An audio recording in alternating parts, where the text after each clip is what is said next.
and 121 in the House of Representatives. Now, 46 of our 50 states have sent women to Washington, D.C. The outliers are Alaska, Mississippi, North Dakota, and Vermont. Now, Alaska, Mississippi, North Dakota, they have all sent women to the other side, not the House of Representatives, but to the Senate. Vermont alone stands with a perfect record of never sending a woman to the US Congress. Our record remains unblemished until maybe this year. This is beginning to feel like a historic moment when over 100 years after American women got the right to vote, finally Vermont maybe sending a woman to the US Congress. When we first started planning this program some time ago, we focused right away on the House of Representatives, specifically because we were already seeing women declare their candidacies. Since then, over on the other side in the Senate, Christine Nolan has thrown her hat in the ring for the Senate, which for us kind of underscores and amplifies this sense of a historic moment. And we are so glad for the opportunity to talk to the 4 women for the House of Representatives about what it's like to take part in this historic moment. And tonight is not a debate, it's a conversation. And when we extended an invitation to these 4 candidates to come and talk with us about being a woman in politics, we knew it was a big ask. This is going to be a very competitive race. And these women, each one of them wants your vote, and they're already working so hard to get it. Many of you will have tuned in last night to their first debate sponsored by Vermont Digger. And we heard how their campaigns are shaping up. So for them to take a break from the campaign trail to talk not about issues, but about women in politics is kind of a big deal. We thank you and appreciate it deeply. So what we'll be doing tonight is this just in. We had advertised this event is running until 9 o'clock. We decided instead to move it back to 8:30. I think that'll give us plenty of time to have a good conversation. So we're planning now on running until 8:30. So it's a conversation, and in my role as the facilitator of the conversation, I'm going to ask some prompt questions, just a handful of them, and we'll have a discussion around those questions. So I'll choose, for each of the questions, I'll choose the first person that I'm asking it to, but then I'll invite the others to join in the conversation so everybody gets a chance to contribute however they want to. And for the live audience that's watching this Zoom, if you have questions, please post them in the chat. And towards the end of the program, we'll try to get to as many of those as possible. And so we don't have a stopwatch. We don't have a buzzer. This is what we hope will be a great conversation. So this is a woman's journey into politics. It seemed to me what we might do to start the conversation is kind of go back to what I'll call the origin story by asking each of you one at a time to join me on the screen and introduce yourself with 4 things. Your name, where you're zooming in from tonight, your current political title or role, and then if you have it in you, could you share us a story about how you got into politics, and specifically your first campaign? When did you first run for office? And knowing that a lot of people out in our audience, probably not many of them are professional politicians, but a lot of you in the audience have had the experience of running for a position, of having opponents and running. And I want to talk to you to just say it for a moment. It seems to me that in America, democracy isn't a game just for political professionals. In America, it's a game for every man and every woman. So I thought that I might start myself as an everyman, a non-politician, as sort of the stand-in for the audience, and introduce myself. My name is Julie Mackaman. I'm zooming in from Pownell. I'm on the board of AAUW. I'm the secretary. My first campaign was when I was in junior high in a public school in the Midwest. I ran for treasurer of the student council. I'm not sure why, but I think I've been the student representative for my homeroom ever since I've been in the 4th grade. So I kind of knew what a student council was. So I ran for treasurer with a pretty simple campaign. It was handwritten magic marker signs that said things like, money is the root of all evil. Let Julie take over your guilt. Mackaman for treasurer. Or that money burning a hole in your pocket, give it over to Julie, asbestos pocket Mackaman for treasurer. I was running against a girl, a pretty girl, who I didn't know because we weren't in any of the same classes. But when we were passing each other in the hallway, my attempts to say hello, to meet her, to wish her luck in our campaign for treasurer, she snubbed me, looked right through me. I won the election, and my opponent never acknowledged it. It's over half a century ago, so I'm not really expecting her to call. But for the record, she never said congratulations. I'll conclude by saying here are 3 things I learned from my first campaign. 1, back then, and that's a generation or 2 ago, boys ran for president and vice president. Girls ran for secretary or treasurer. 2, your opponent may be a colleague, but isn't necessarily a friend. 3, student councils across America are such an important training ground for public service and introduction to politics and elections. Thank you for this every woman talking about her roots. And now I'm going to, in a randomly selected order, ask you, and it'll be one at a time, just to introduce yourself, however, the way that I just did. And this randomly selected, this is my husband at the breakfast table this morning, drawing out of a hat. First, Molly, please join me and tell us who you are. Thank you so much. Thank you for that really wonderful introduction. And it's just really special to be here tonight. I love that we're having a conversation. I wanted to begin by thanking AAUW. My understanding is there may be some other branches also zooming in tonight. I think there's some viewers at the Northshire bookstore. So welcome to all of you. And just to recognize perhaps just a moment of joy that it's 2022, that there are 4 incredible women running for this office. And as was said to me today again and again and again, that we have an abundance of incredible candidates. So it's special to be here. I'm glad we're going to have this conversation. But to your question, my name is Molly Gray. I am zooming in from Burlington, Vermont, where I now live with my husband, Mike, our second gentleman, Vermont's second gentleman. I currently serve as Vermont's 82nd Lieutenant Governor. And I'll be quite honest, this is actually the first elected office that I've ever run for. I guess though my path to service started, I would say just after graduating from the University of Vermont. I worked for Congressman Welch in 2006 and helped elect him. I worked for the International Committee of the Red Cross.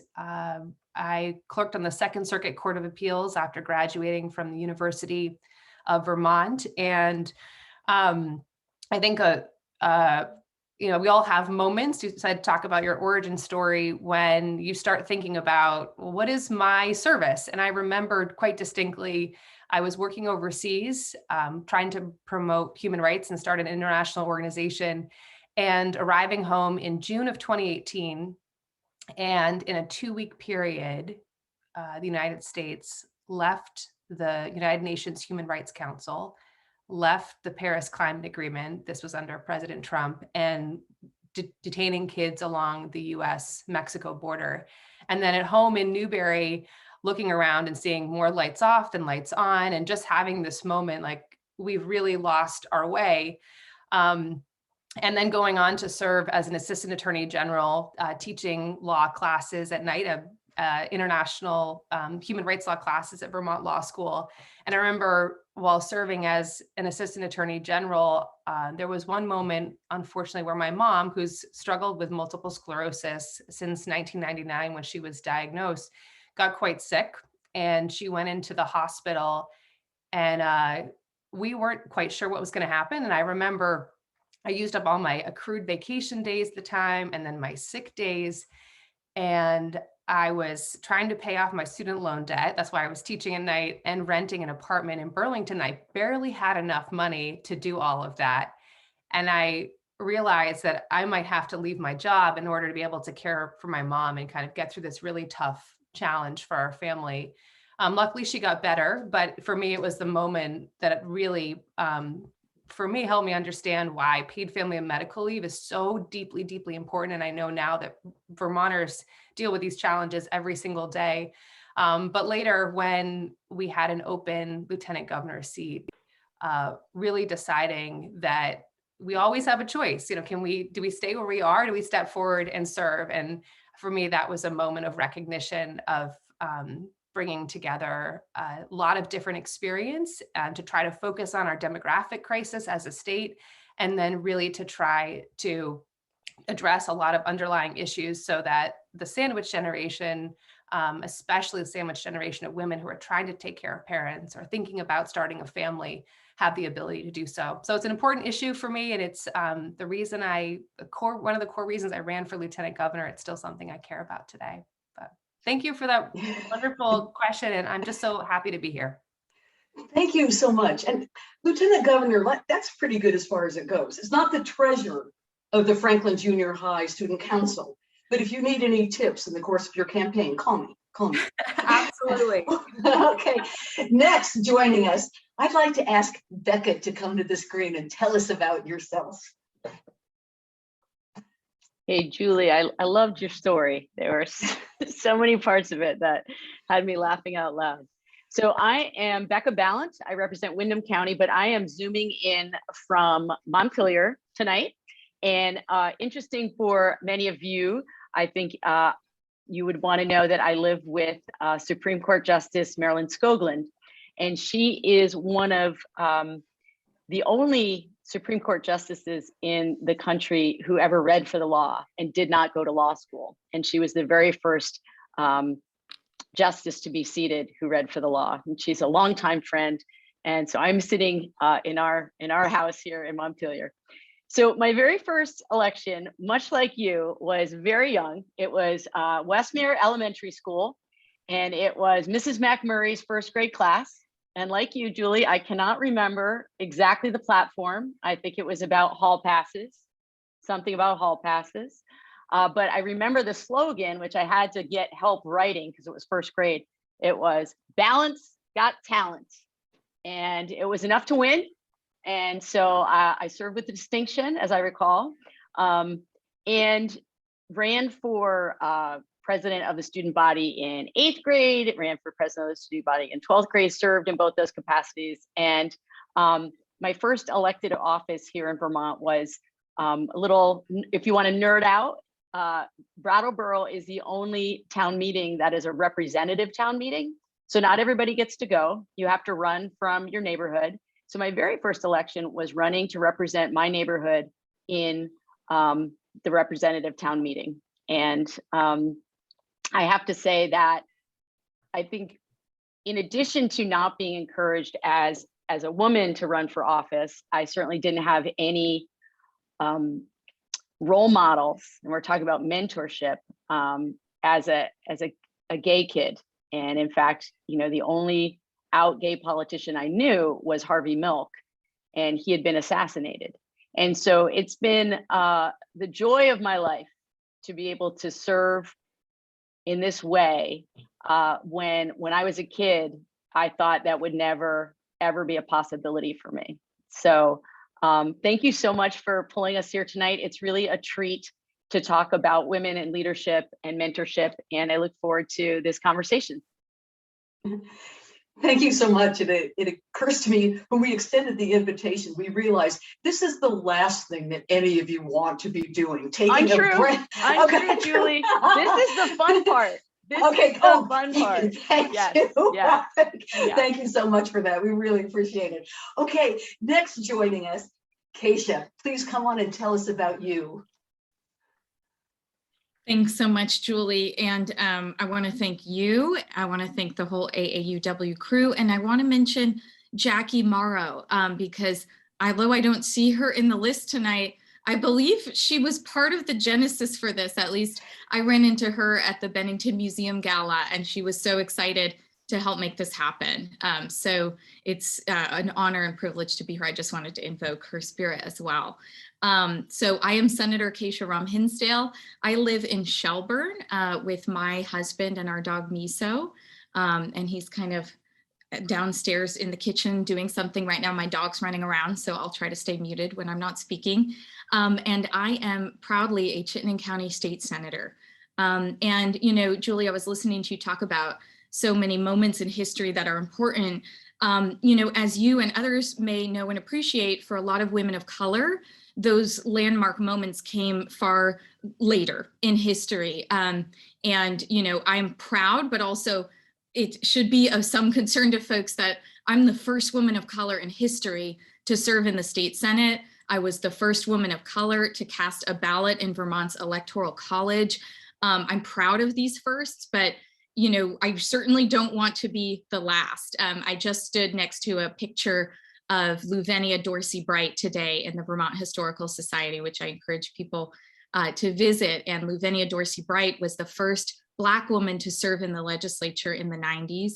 And when I got to the legislature in 2008, I was only the second woman of color to serve in the legislature that, you know, was openly identified as a woman of color. So we have a long way to go, and we're doing better in terms of our representation in the state. You know, but we want to get past these historic firsts and make sure we're welcoming as many women as possible into leadership roles. My first foray into electoral politics was 5th grade. I'm not trying to outdo anybody here. When we had a 5th grade student council president, and there were 3 boys running, and I'd read a lot of books about women and people of color who fought, and in some cases lost opportunity and lost their lives for my right to vote and my ability to participate. And so at that age, I took it very seriously that I should run, because there were only 3 boys running, and I won. And I did take the role really seriously. I would go to the school board and write speeches on index cards to talk to them. And this was Los Angeles, so I was talking about gang violence and, you know, kids who couldn't afford to eat, and you know, things that were happening around our school that were unsafe, and how kids were able to get to school or not. And, you know, later when I became a legislator in Vermont at the age of 22, I went back to my elementary school to talk about my experience being student body president. And my mother came with, and she wanted to stand in the back and just listen to me. She could get the time off of work, and that had been rare in our childhood. And I say that because when we were leaving and I had talked about student government and that early leadership, she said, I don't really know how to tell you this, but I didn't know you were student body president. I was too busy working multiple jobs and taking care of 3 kids as a newly single mom. And I just had no idea that you were student body president. And so I look back and I thought, well, I didn't feel abandoned. I didn't feel, you know, unparented. So, you know, it reminded me that in that year and in my elementary school experience, you know, the Boys and Girls Club made sure that I had what I needed to be successful in school. The Parks and Rec staff listened to my little speeches on the index cards. The you know, teacher that advised the student government made sure that I knew what it meant to be a leader and how to live out my passions. And the vice principal drove me to the school board meetings and then took me home and fed me dinner. And so, you know, a lot of adults took care of me, and I have not forgotten the importance of that as I try to pay it forward in the policy realm as well. And in fact, when I was elected to the legislature, one of the women on that school board was Julia Brownlee, who's now the Congresswoman for that area. And when I became a legislator, she wrote to me and she said, I just knew in 5th grade that you were going to run for office the second you could, other office outside of student government. And, that always meant a lot to me. So it has been a long road, not an easy one, but there were a lot of adults who stepped in to make sure that I felt supported and that I could be the person I am today. Thank you so much. You as a 5th grader walk circles around me in junior high as a treasurer. And maybe that's why some of us become an everyman and don't go into politics, and others find a path to keep on going. Thank you so much. Thanks, and now Kim. finally, Sianay, join us and tell us who you are. Hi, I am so Hi. happy to be here for a number of reasons. First of which, and I have, the pleasure of going last, and I'm so excited to get to know the other candidates in this new and different way. I already feel like I know you much better, and not in a way where we are like asking each other questions, but I'm really excited to be in this format to also build a little sisterhood too, and get to know you. Julia, to be honest with you, as you've described yourself as an every person, and not a career politician, that's resonated with me because that's my story too. I have not held political office before, and my title right now is Vermonter, is social worker, is daughter, sister, wife. My last title was Congressman John Lewis Social Justice Fellow, serving in the office of Congresswoman Ayanna Pressley, and so most articles refer to me as a congressional aide, former congressional aide, but certainly am happy to be diving into this race and making my first foray into, well, I guess actually I'll pause because I've thought about it and I was like, wait a second, I actually ran for secretary in either 7th or 8th grade at Essex Middle School, and where I am calling in from is Essex. And I lost, and I ran against a friend, not on purpose. We just happened to run against each other, and it ruined our friendship. So I was like, I have nothing to do with politics anymore. This is just fundamentally not something I want to be a part of. But certainly I've always had a passion for government. And so I've always kind of held that duality, and like, maybe politics isn't the place for me, but certainly government. And that was from a very early age. My parents met when my dad joined the Peace Corps, and he was assigned to Monrovia, Liberia, where he met my mom, and they met in the mid 80s. I don't remember the exact dates. Sorry, parents. And my dad overstayed his assignment and got a job with the UN, was working in Monrovia with my mom. And in 1989, the Liberian War, a civil war started. So my mom and her entire family and my dad, and they were married at the time. They had been married in Liberia. They had to leave. And my dad left first because he was, had American citizenship, and he had to hustle to get my mom. And my mom had 3 boys when she was still a kid herself, my 3 brothers. And they needed to be safe immediately. I don't know how much everyone knows about, I would like to keep joy and levity in this conversation, but the Liberian Civil War was incredibly traumatic and employed child soldiers. And it was, a conflict that took over 250,000 lives and displaced nearly every Liberian. I think that's a stat I've seen, like almost every Liberian had to leave their homes in some way, shape, or form. So it was incredibly urgent. And so my dad at the time, a young guy, had to figure out how to work in the government and how to get his wife and the kids that he so happily welcomed into his life and my mom's family safe. And we still have the letters from then Senator Jim Jeffords, writing to embassies saying, like, you have to expedite these visas, and writing letters to my mom saying, I hope, when she finally did come to the United States, that said, I hope you found peace, and I hope that your family you're able to heal from this moment. And seeing those letters as a kid was so profound to me, and so important, because I saw that government has a real capacity to make our lives better. And throughout my life and the course of history, we've seen that many times our government does not make that choice, does not step in and fully embody that capacity it has. but I've seen these sparks throughout my life of the support for families like mine. And that was what always kind of sparked that interest in me. And I think maybe that's why 7th or 8th grade Sianay wanted to dive in. But politics has not been my route, because I thought I wanted to find a way to really care for folks. And as a kid and as a young Black woman in Vermont, didn't feel like politics was anything that served me or was something that actually served my community. And it wasn't until I got the opportunity to work for a Black woman who took it to the mat in Congress that I learned this actually it matters who's in charge. It matters who is in politics, because that is where you're actually able to drive that capacity to help folks. So I suppose that's there's many stops in an origin story, maybe like all these superheroes getting a whole TV series of their origin story. So I guess I have multiple episodes in mind. But that's somewhat of how I've gotten here. And I'm excited to be diving into a race with incredibly welcoming and kind candidates, and also be able to be in these types of conversations. And I'm excited for you all to get to know me too.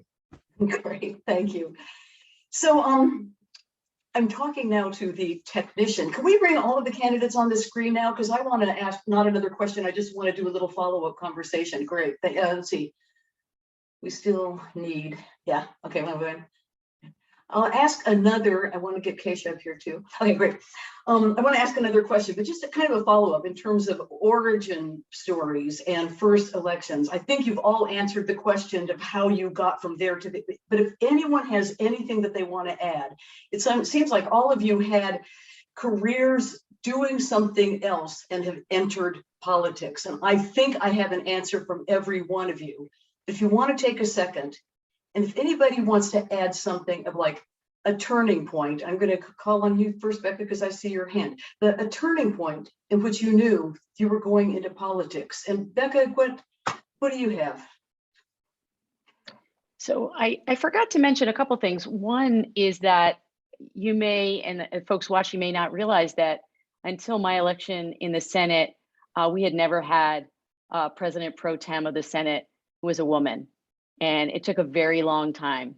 And I went back when I was first sworn in as President Pro Tem to see the names of all the previous Pro Tems, and their names were like Ebenezer and Erastus. And, you could just imagine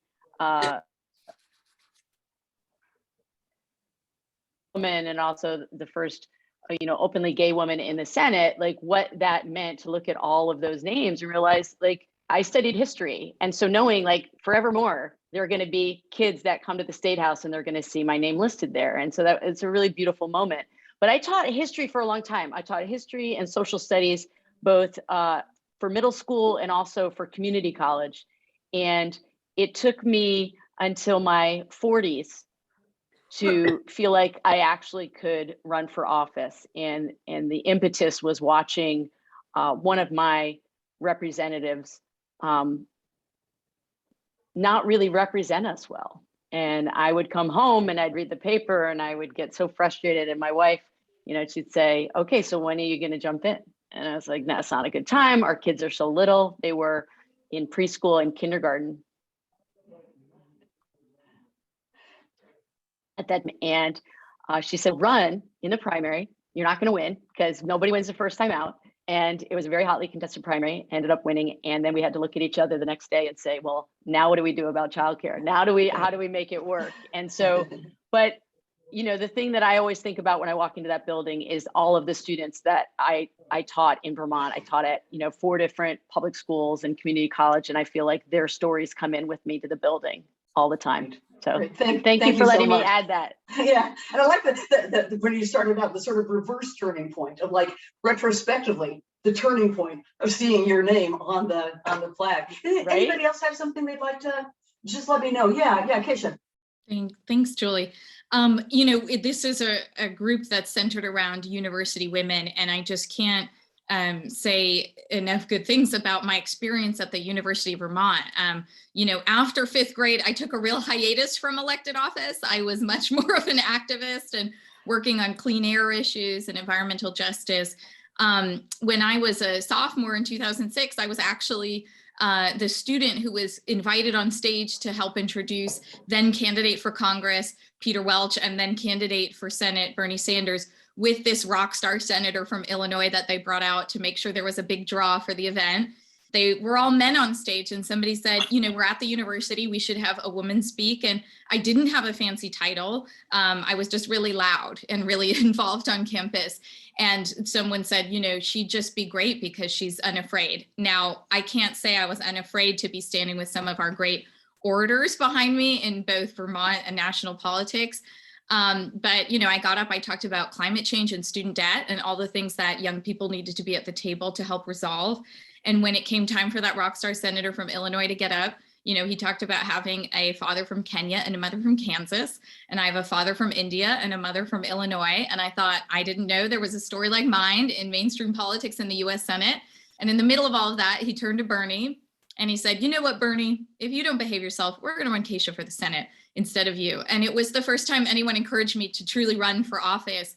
And 2 years later, I became the youngest legislator in the country, and he became the 44th president of the United States. So, you know, you just never know what can happen in college when you put yourself out there. I also became the student body president before running for the legislature, and running for the legislature again was having a mentor like Governor Madeline Kunin say, you are qualified. You know, you teach preschool, you're the student body president, you already represent half the district, which is students. And so you should run. And often women, it takes, you know, 7 or more times for someone to ask them for them to run. And it took a president and a former governor and a lot more folks for me to consider it. But I hope it doesn't take folks of that profile for everyone here to consider running and serving, or maybe you already haven't. Thank you.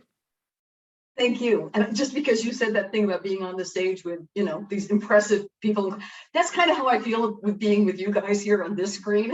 You know, you are rock stars to me. I'm a little shy, but thank you. Thank you. And Sianay and Molly, anything you'd like to add about Turning Point, or move on to the next question?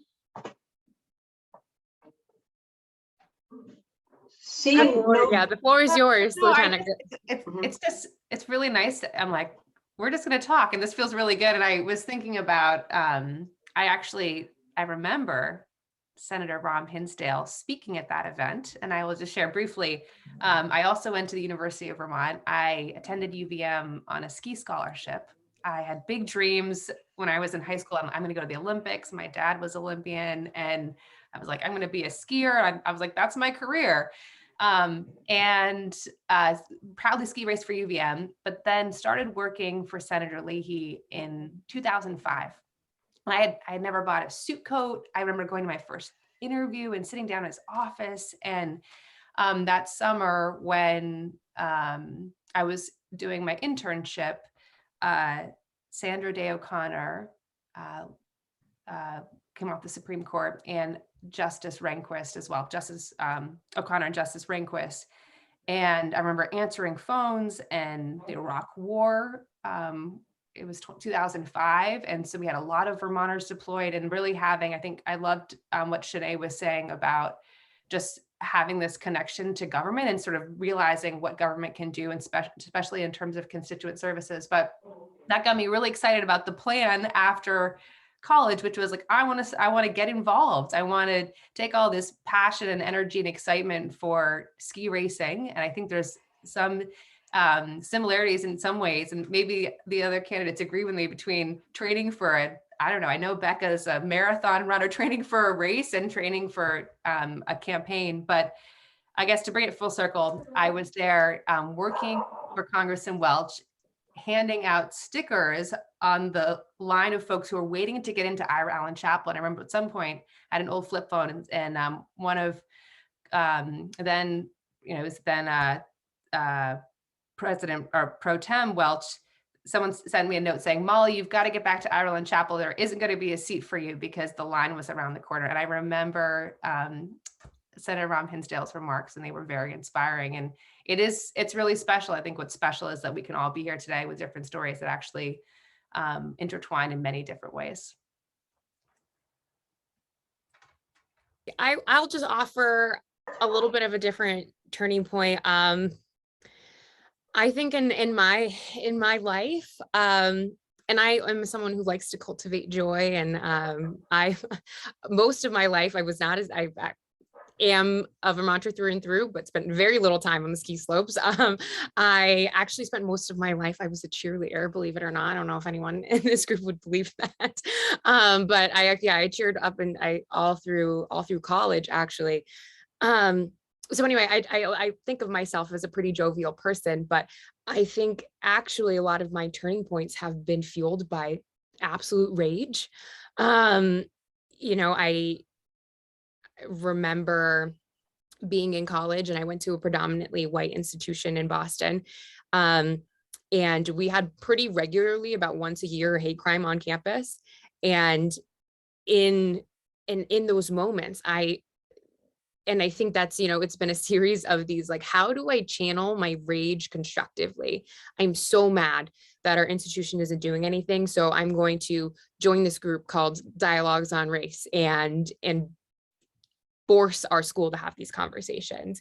I, right after undergrad, I worked for a nonpartisan think tank, and I was so mad about who they would invite to events because they wanted to be nonpartisan. So I was like, you know what, I gotta get out of here. I gotta channel this into a field like social work, where I actually can be able to be with people and not really put up with a lot of crap that this world requires, and actually be in community with people, and leaving the Hill, just so frustrated about how often I would have to advocate with staffers about just basic inclusions and basic enforcement provisions in bills, and talking to staffers who are like, just take the enforcement out and it'll be an easier bill. Rage. And figuring out how there are innumerable things to be mad about every day, and thinking about how can I channel this constructively into something that's not only going to serve me and my spirit, but also serve my community and my world. And so I think it's been a series of turning points, and even just turning on the news and seeing horrendous stuff every day. Like, how do I channel this and drive it into something productive and something that can actually make our community stronger? So I hope that's not too much of a negative counter, but also I think we have these turning points every day in reacting to a world that is not built for people like us all the time, and figuring out, okay, how do I channel my frustration with these systems into a way that we can all flourish together? Turning points: joy, rage, everything. I'm actually really happy to just be having this conversation. I do have a handful of questions, and for me, I don't really care if I ask them all or not. And we want to get to some audience questions if there are. But if you want to hear what the more of the questions are, then we'll keep our answers from this point forward to try to keep it just to a couple of minutes. So we'll start making it through my list. This has come up already too, but I just want to confront it directly. Mentorship.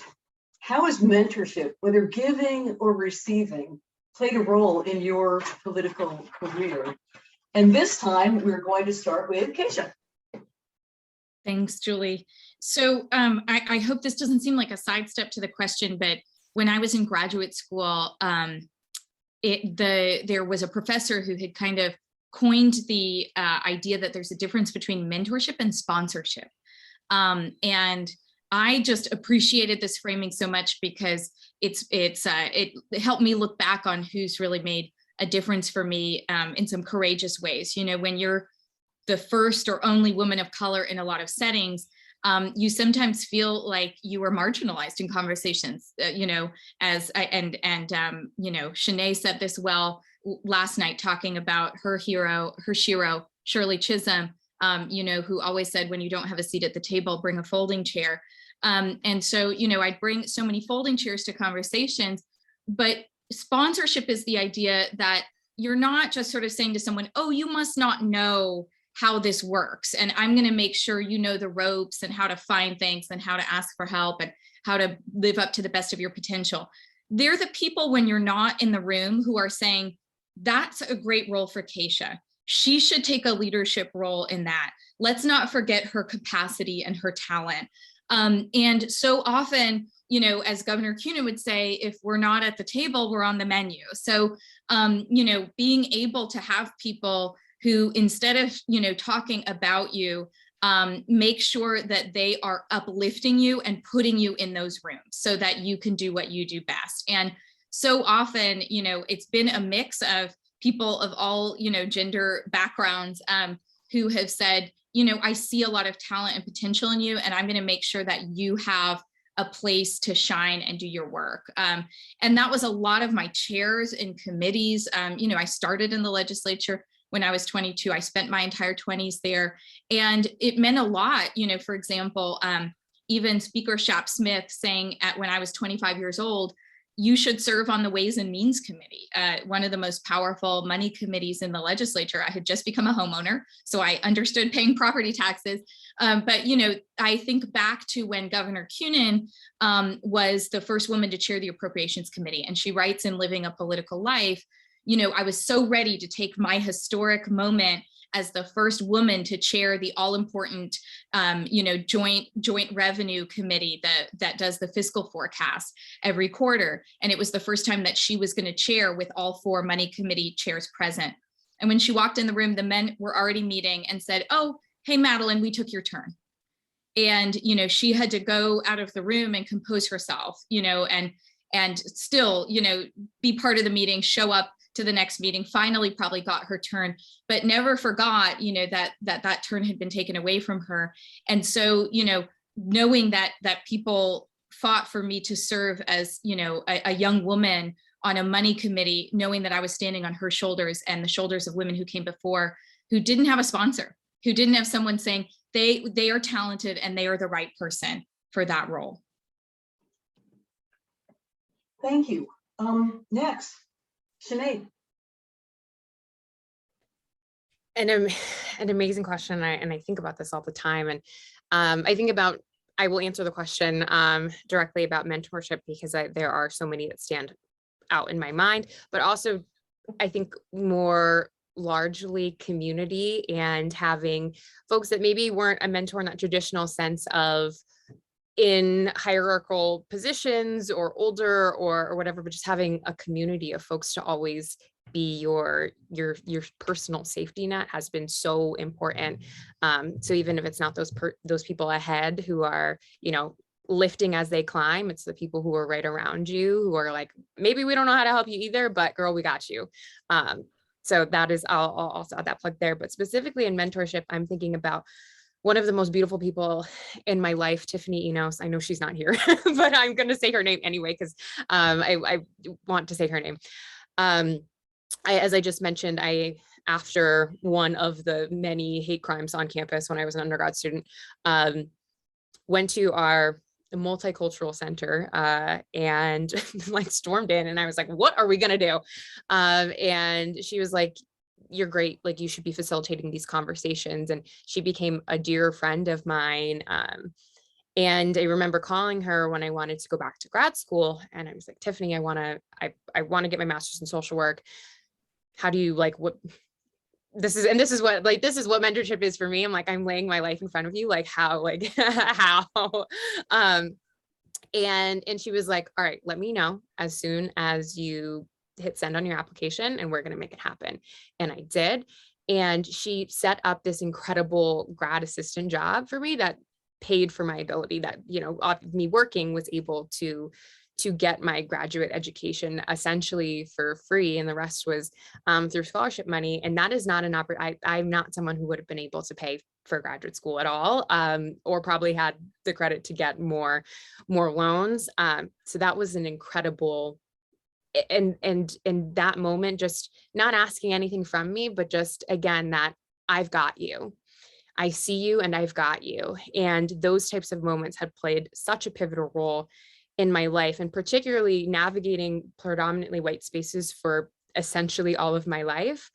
Having Black women like Tiffany in my life that say, like, again, I see you and I've got you, is the only reason why I've done so many of the things that I've been able to do in my life. So in tribute to Tiffany, I love you, Tiffany, wherever you are right now, but also one of the many mentors who truly, truly, truly changed my life. Thank you. Thank you so much. Next, Becca. And we're also interested in hearing if you do mentoring, which I can ask in a follow-up, but to those who have mentored you, but do you do mentoring? I'm sorry, Becca. Oh, not at all. I was really loving listening to Sianay. I think what's really interesting to me about this conversation is I didn't actually have any mentors, and I didn't have people who were watching out for me. I didn't have people who were helping me navigate. And I think that's pretty common for a lot of gay people of my age. I was not somebody who had champions. And so it's one of the reasons, it was really while listening to Sianay that I was thinking about, it's one of the reasons why it was so important for me to go into teaching, to be a middle school teacher. Middle school is like such a intense, awkward time. And that was really, I knew at 11 that I was gay. I knew that I was not accepted by my family. I knew that, I had pretty openly homophobic teachers. And so like, when you don't feel like your teachers, as Sianay was saying, see you or value you, like you got to figure out another way to navigate. And so I hated middle school. Every moment I couldn't wait to get out of there. And so it was funny that I ended up as a middle school teacher, but I think it was because like, it was either purgatory for like all the horrible things that I had done, or it was this like coming full circle and saying, you didn't have that. Like, it's really important for you to do that for others. And so, I didn't really have a mentor until I at just about 14 or 15 years ago. And she was someone that just like I instantly, and I know my internet is a little unstable, but we instantly clicked. And I said, and she was a musician, and she was somebody in theater, and she was visiting a mutual friend. And I said, so, I feel like you're asking really good questions. Like, how do you do that? Like, what is the training that you have? And she said, well, I went to this institute called the Coactive Training Institute, and I became a leadership coach. And it's really about asking the right questions of people at the right time. And I was so intrigued. And so she called me about a month later and said, hey, why don't I do like an hour-long session with you, see what you think. And I was so moved by how much I learned about myself and like what I wanted to do in my life that I'd let go of so long ago, that she like brought back up to the surface, that I ended up going and becoming a certified leadership coach through that same program. And through this program, you can't become a coach in this theory, this line of work, unless you also continue to be mentored and coached by someone who also is in the program, so that you are constantly honing your skills. And so, I was thinking about how I use those skills all the time in terms of asking the right questions when I'm in the State House. But I was telling you before we logged on that I wrote an op-ed in 2017 about mentoring and how I'd come to understand it in a different way because I hadn't had a mentor. And it was called Give and Take, Re-examining Mentoring. And it was about how good mentoring, and it goes to some of what I think Senator Ram Hinsdale was saying too. Like, I don't have that language for sponsorship, but I think it's really similar, which is good mentoring flows in both directions, right?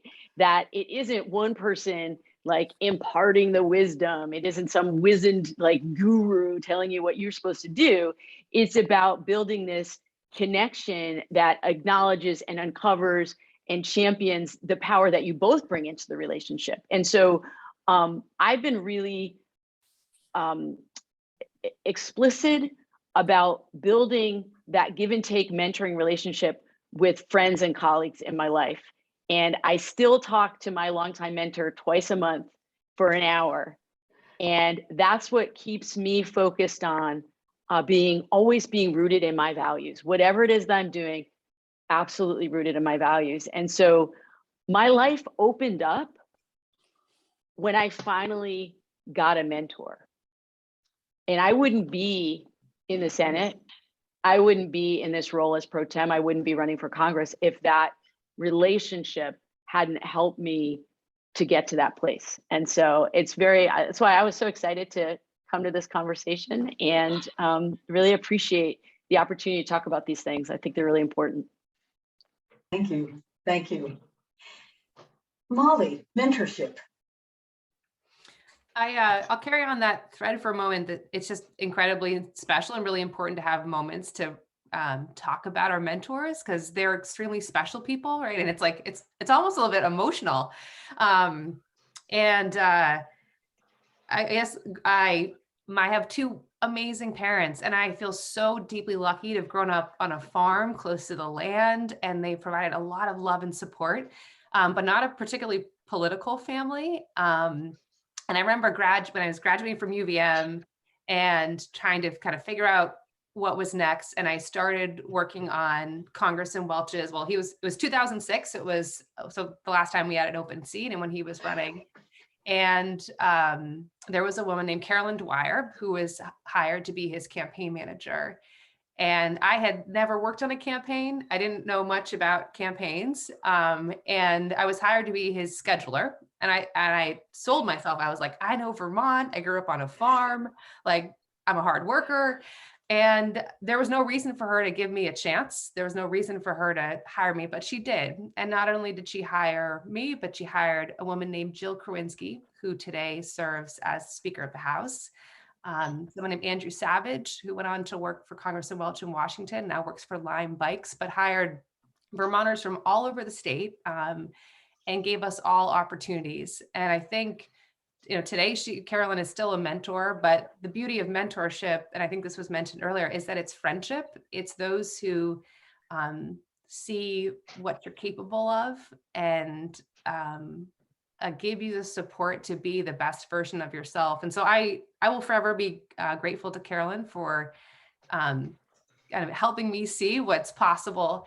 And then Governor Kunin, who ran for governor the year I was born, 1984, and served as Vermont's second lieutenant governor before serving as Vermont's first governor.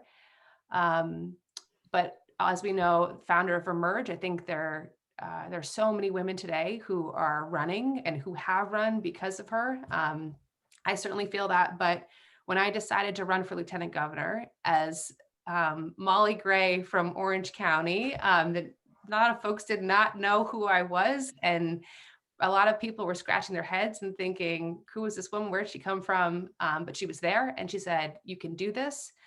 She was a professor of mine when I was at UVM, and my senior year when I was trying to figure out what happens next. So I will always be grateful to her for believing in me.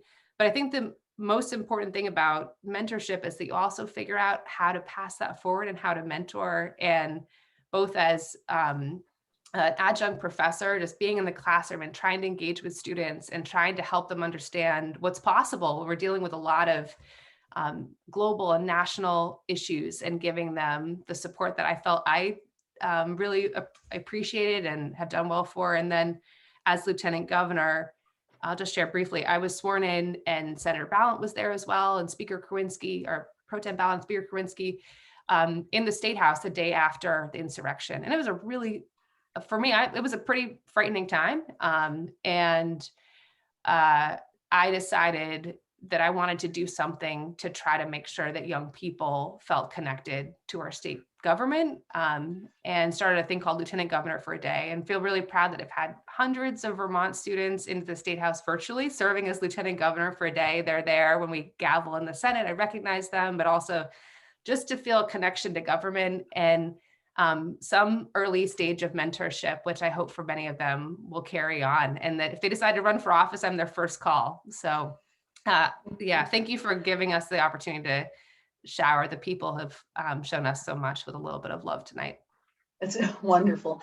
I sometimes think of mentors as kind of that magic thing you have in your hip pocket where, what would my mentor, you fill in the name, what would my mentor do? Oh, yeah, that's what I'll do. They keep on giving us advice even when they're not there. Again, we have some more questions. If we speed up the answers a little bit, we'll be able to get through more. But for me, I'm really enjoying it just as it is. So here's my next question, and let's see. This one is going to go to Becca, and it is because you're running for a national position as the first woman Vermont would be sending to Congress. Do you have any thoughts about what a woman from Vermont might bring to the national dialogue? It's abstract questions, but if you want to take a crack at, I give it to you first, Becca, and then to the others. What do you bring? Such an interesting question, and I have I think an interesting take on that, and I think it's because I can see the ways in which Vermont is a really special place, and I can also see the ways in which it also is not often what it aspires to be. And so I hold both things. And I think Vermont at its best is a community of neighbors that looks after each other. We certainly saw that during Hurricane Irene. I saw a lot of people. My hometown of Brattleboro was completely and totally flooded, and people just like turned out to help each other out and help out small business owners. And there were towns in my county that were completely cut off because of the floodwaters. And so we can see Vermont at its best as these small connected communities. And so when we are at our best, I feel like we can be an incredible beacon for the nation. And we've done some really amazing work around reproductive rights. We passed some of the most progressive legislation in the last few years. And now also soon we'll be sending out to the voters an amendment to be ratified that will guarantee reproductive rights in the Constitution. That's amazing, right? Some of the most important work that I'll do in the Senate. And so at our best, we bring that to the political sphere and all of our experiences. But I don't want us to get so, I don't want to buy into the narrative we have about ourselves to such an extent that we don't continue to strive to be better. And so, when I first moved to Vermont, I had dikes scratched into the side of my car, and I had to have it repainted because I was embarrassed. I was a teacher. I was driving to school every day, and that was my welcome. And that is part of the Vermont experience for many people. I've lived here now for almost 25 years, and I love this place. I love it.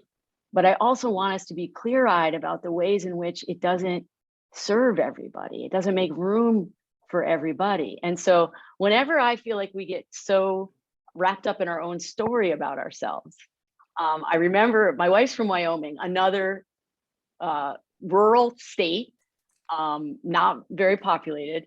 And we were living out there for a little while when she was clerking for a judge. And I went to mail some things at the post office, and because we didn't have enough, we didn't have enough room in the car to drive home with it. So I'm, putting the package on there. The guy at UPS looks at it and he says, "Huh, Vermont.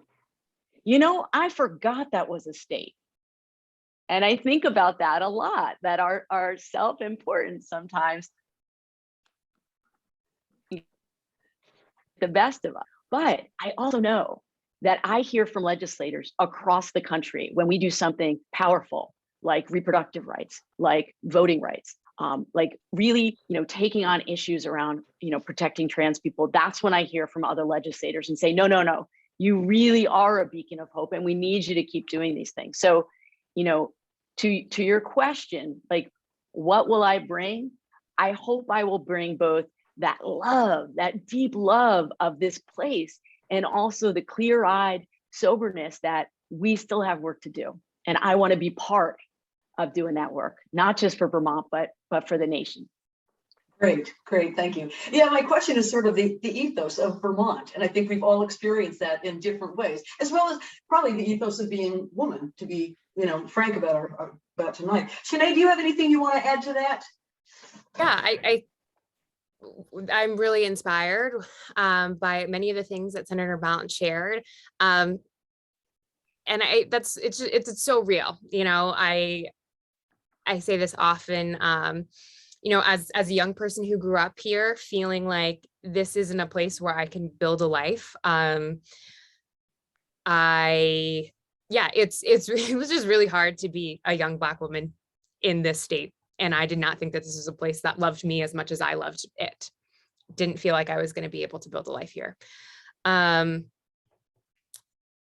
within that, and I've talked to other Black women in our state about this, and these are not my words, so I won't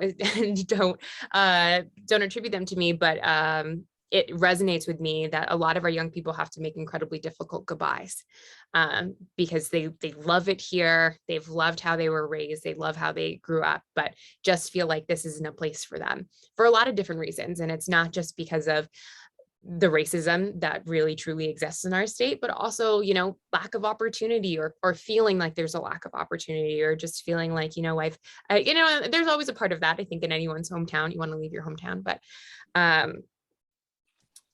but also as I've left, my husband is from the South Shore of Massachusetts. We don't hold it against him. It's okay. But often when I'm, when we were dating and meeting as friends, I'm like, wait, no. Sianay, which town? He's from Bridgewater. Okay, I gotta picture it. Okay. Yeah, he's from Bridgewater, but he's like kind of he's a little bit closer to Brockton, if that gives you, yeah. So super thick accents. Like I didn't know what his parents were saying for the first couple of months. Anyway, and always having that pride of like, no, I'm not from here. I'm from Vermont. And for me, what that always meant was I don't just do things to do things, right? Like this is so funny. So my mom is what, people would call a new American, I guess. And I'll try to keep my answer short because I want to hear all of your great questions. And she came to, I think she was in her mid 30s, mid to late 30s, when she came to America. So she still speaks in broken English sometimes. And then sometimes, she has a pretty thick accent, but brings so much joy to my heart when I hear her say, I'm a Vermonter and I do what I want to. It's like the best moment. And that's it, right? That's it. In exploring and going other places, it's always like, listen, I'm from Vermont. I don't just do things to do things. We do what we want. We do what we know feels right. And we do what we know is in service to our neighbors. And to the point that's been made, it's about making sure that we really live that out. And I think that's true of our nation. I think that's why politics and government is a fruitful endeavor. We don't always get it right. We more often than not sometimes don't get it right. But it's worth doing. And we have these beautifully lofty ideals that feel sometimes aspirational. And it feels like, these things we want to do are pie in the sky, but they're worth doing. And I think that is that experience of being in Vermont, is knowing how phenomenal this place is, the beauty it captures, how wonderful, truly unimaginably quirky and amazing that our communities are, but also wanting to make sure that we live up to that reality. And anyway, so I think that very much resonates with me, what you shared, Senator Balint, and thinking about how, we want to make sure that our young people feel like they can build lives here. And also, other folks who see Vermont as a place that, there's values there that resonate with me. I want to be able to build a life there too.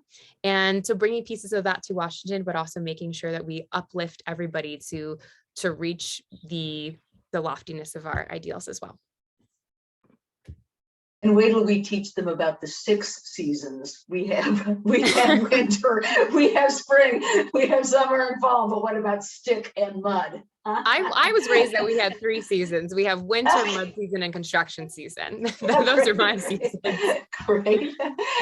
Molly, any comments about what a Vermont woman could bring to the national capital and the national dialogue? Well, I think kind of brings us back to tonight and this year and this election, which is there will be a trailblazer, right? There will be a first, and that means an opportunity to maybe leave some of the bad habits that other former leaders may have had or have, and not them suggesting there's anything, but we get to write a new chapter, and we get to write the next chapter for the next generation of women who are going to serve as senators and congresswomen. And I think that's really exciting. I think there's some things that are unique about our leadership on the national stage, be it on voting rights or reproductive rights, which I think the nation's looking to Vermont. We can be a laboratory for pushing things forward. But when I think about, just to bring it to foreign policy for a moment, be it with Senator Aiken, who is the chair of the Senate Foreign Relations Committee, and I think he was pretty prolific in saying, declare victory and leave Vietnam, like declare victory and get out, right? And Senator Leahy, who serves on the Appropriations Committee as chair of the Subcommittee on State and Foreign Operations, has had a huge hand in the work to ban landmines and Leahy law, making sure that militaries globally don't receive any funding if they're committing human rights abuses, thinking about protecting civil liberties after 9/11. And I think at times, Vermont's sort of been the North Star on justice issues, on foreign policy issues. And that's something that I think we have to think about as we carry forward, certainly. But we're also kind of a quirky state, and we've got a lot of different things going on, and our political views are pretty diverse, right? Where else do you have a Republican governor, a independent progressive senator, a Democratic senator, a Democratic lieutenant governor? I think we have a progressive auditor. We have pretty much all the parties represented, and we still figure out a way to get along and do a lot of good. So I hope we can bring a much more of that to Washington. Thank you. Thank you. Kaysha, do you have something you want to add? Yes, absolutely, Julian. Thanks. I mean, I've appreciated all the answers. And I don't want to say women are obligated to do anything, because we feel obligation all the time, and we sort of,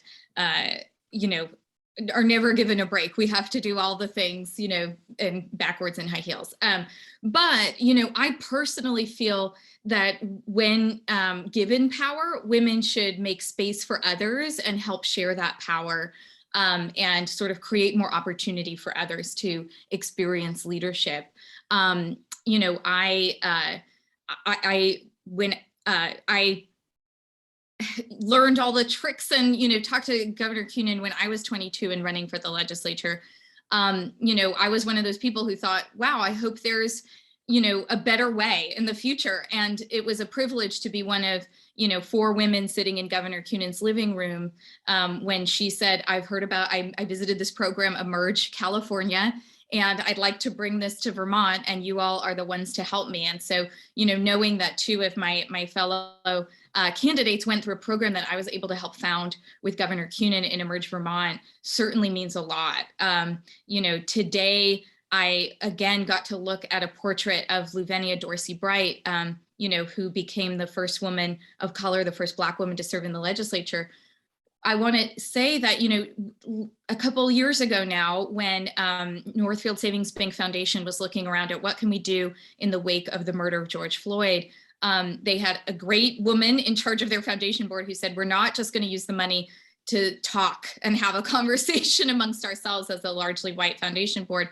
We're going to give the money to organizations that are doing good work to help people of color.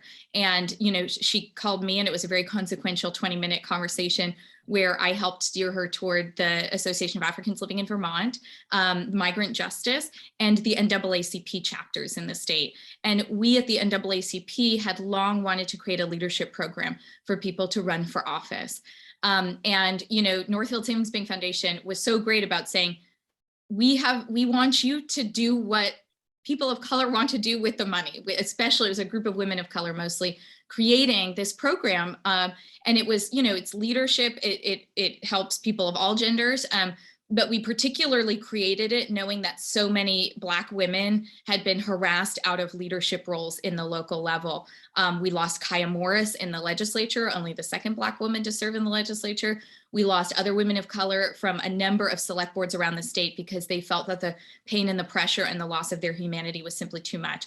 And so when we created this program, it was my immense privilege to call Bill Bright, the son of Luvenia Dorsey Bright, and say, Bill, your mother's legacy is not lost. You know, it's been 25 plus years since she served, but we're naming a leadership institute after her.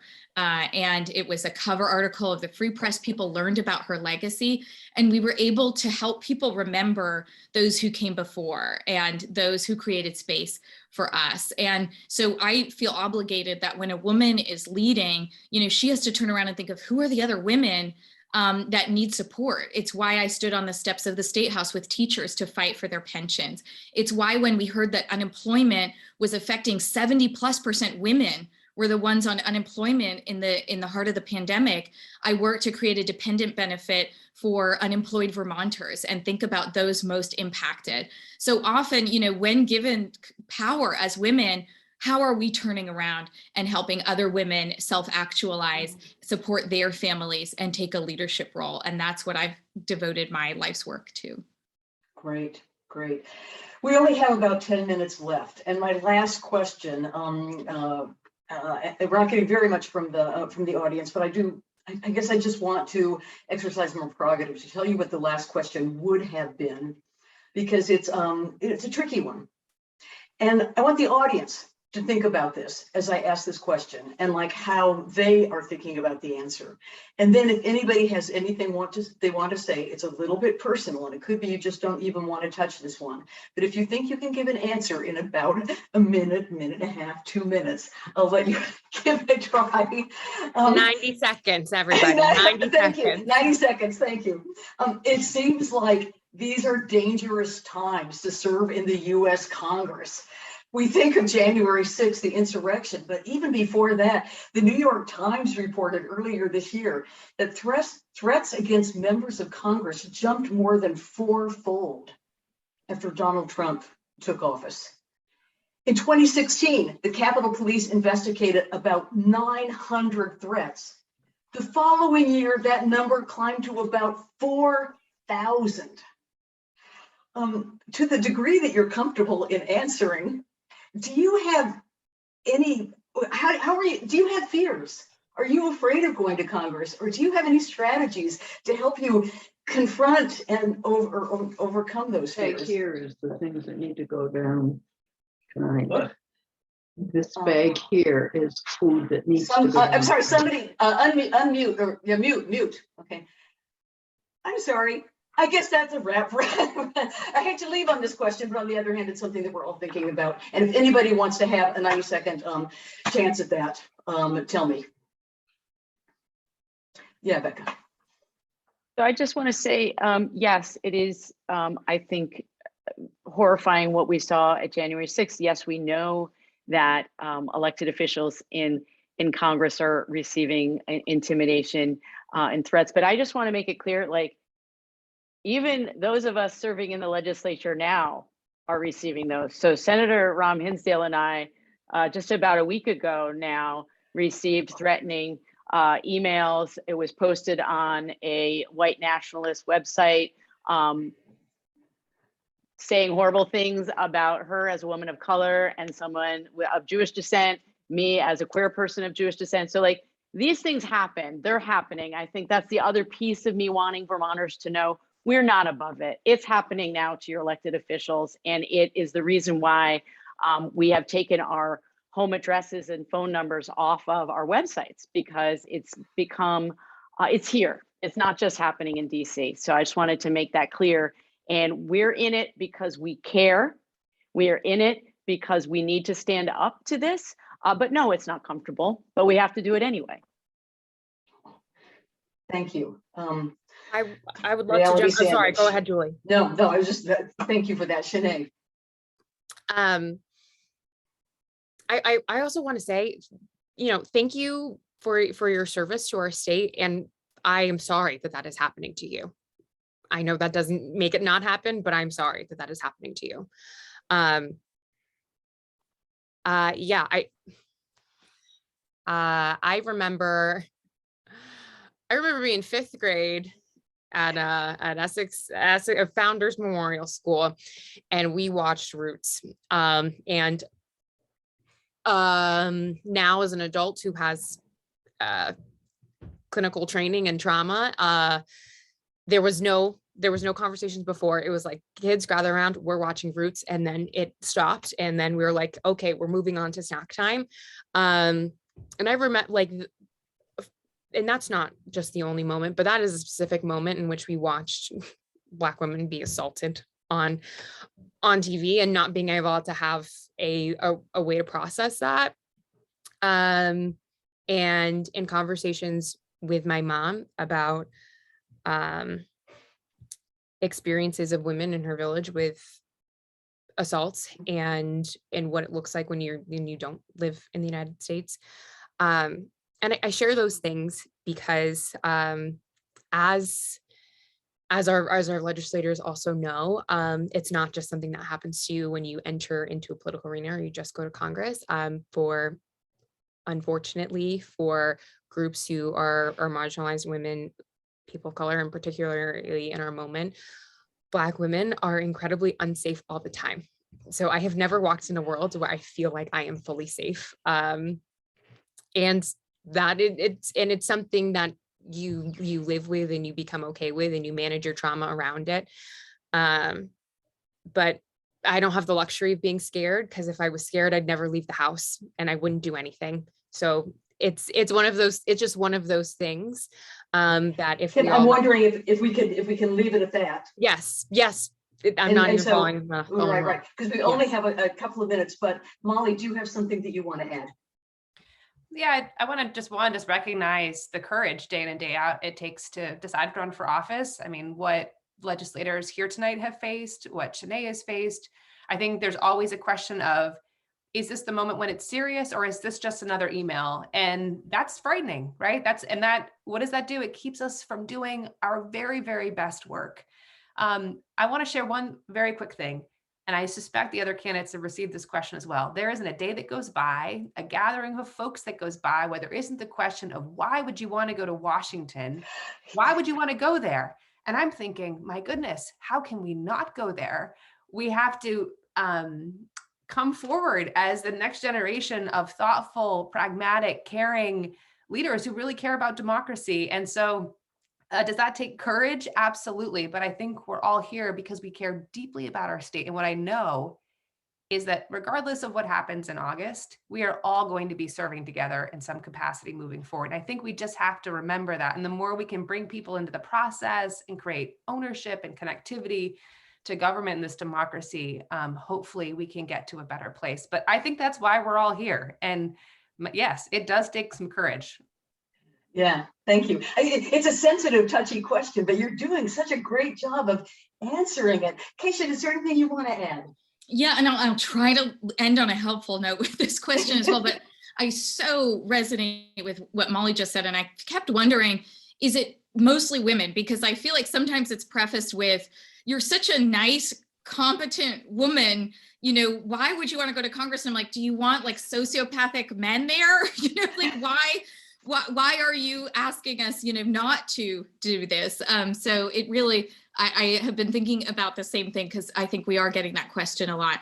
I think it's a really powerful and relevant question, because university women are changing the conversation on college campuses about sexual assault and about, fear of walking around campus and taking a leadership role.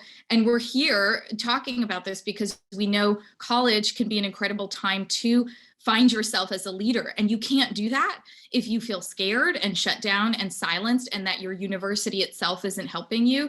So, just power to women and folks across college campuses. I've been following this at UVM, and it's a powerful question about when we stand up and how we stand up. I also just want to invoke the name of Fern Feather and bring trans women into this conversation, because I will tell you, I did a lot of honkin' waves right in the pandemic. Like, we could do nothing else at some point but stand there and wave at people, since we couldn't go door to door. And I thought there were a couple of times I said, I'll just go by myself. And I'm thinking, I'm a woman of color standing here by myself. Is this okay? Felt fine. I did a honkin' wave with Taylor Small, the representative from Winooski, who's the first openly trans woman in the legislature. And people turned around to shout things at her. I thought people were going to throw things out the window. It was actually the only time I've ever felt unsafe doing a honkin' wave. So I just want to recognize that, there are times I feel scared, and there are times, that I feel I'm given courage by someone like Taylor Small, who's questioned every day in every way about her presence and her being. So I just wanted to end by saying, I am glad we're talking about it. I'm glad you brought it up. I'm glad, Senator Balint brought up the experience we faced. There's, and Molly and Sianay both said this, there's always the question of, do I just stay silent about this one? What do I do? And I remember when Kaya Morris was leaving the legislature and the governor said, but if you leave, that means they won. And I said, but because we were all silent, they had already won. It can't be up to Kaya. It can't be up to us to keep saying this is not okay. And so I'm, hope all of you will join us when you see something happening, when you see an ugly cartoon or an ugly statement. I know we're all banding together and trying to make sure no one attacks us as opponents, because of our identity, or uses tired tropes about women in politics. So, we hope you all will join us in that. And then this is going to be an incredible and historic and uplifting race. Thank you. Well, it's about 8:30. I can't thank you all enough for your courage, your generosity, your goodwill, and your intelligence. This is just such a great cadre of candidates. I just feel like I have some more questions. I wish we could get together with the entire audience somewhere and meet and continue to talk, because you have such great perspective. I'm going to let the candidates now disappear. We're going to put up the logos and the websites of the candidates' campaigns. So the audience, if you want to follow up and get in touch with any of their campaigns, the information will be there. Yeah, there it is. And my parting words would just say, also thank you for the AAUW